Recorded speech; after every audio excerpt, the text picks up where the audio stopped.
disangkakan kepada beliau itu adalah adanya kesalahan administratif ataupun kebijakan.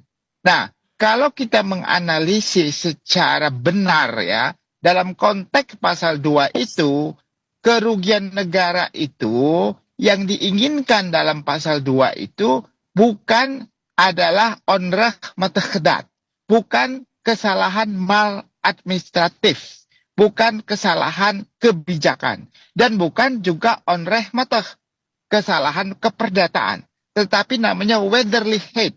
Weatherly hate itu terkait dengan perbuatan melawan hukum dalam arti pidana. Nah, jadi kalau disampaikan ada orang, menteri, mengeluarkan suatu kebijakan, di mana kebijakannya itu memiliki indikasi kerugian negara. Nah, indikasi kerugian negara itu dikarenakan kebijakan karena keperdataan kah, atau karena kebijakan yang merupakan ranah hukum administratif.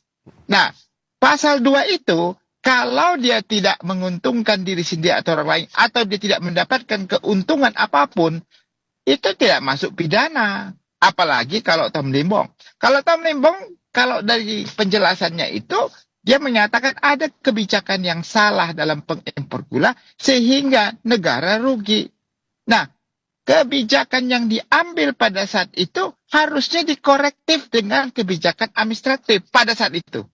9 tahun yang lalu. Setahun, 2 tahun, 3 tahun, itu kan ada pemeriksaan. Pertanyaannya, kalau ada pemeriksaan, apa hasil pemeriksaan pada saat itu? Nah, itulah korektif.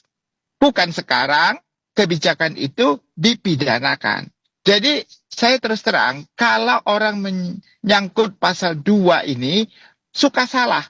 Ya, pasal 2, adanya kerugian negara pertama harus pasti. Namanya actual loss. Dicari dulu. Contoh, apa ruginya? Ada kerugian negara.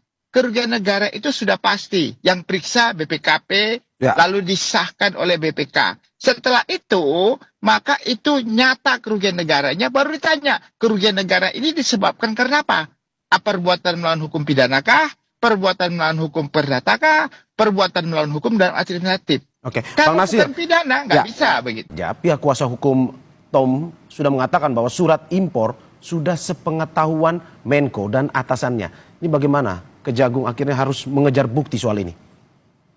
Ya, itulah maka saya katakan sekarang menteri-menteri yang ada sekarang kalau mengambil kebijakan, lalu kebijakannya itu mengakibatkan kerugian bagi negara, dia tidak diuntungkan, akan dipidana tipikor. Wah, bahaya sekali kita, negara kita ini. Ya, semua menteri tidak akan berani mengambil kebijakan. Bahkan Jokowi pernah bilang, kebijakan tidak boleh dipidana. Nanti anggaran desa itu nggak ada yang mau pakai begitu. Itu kan dia pernah keluarkan peraturan terkait dengan itu.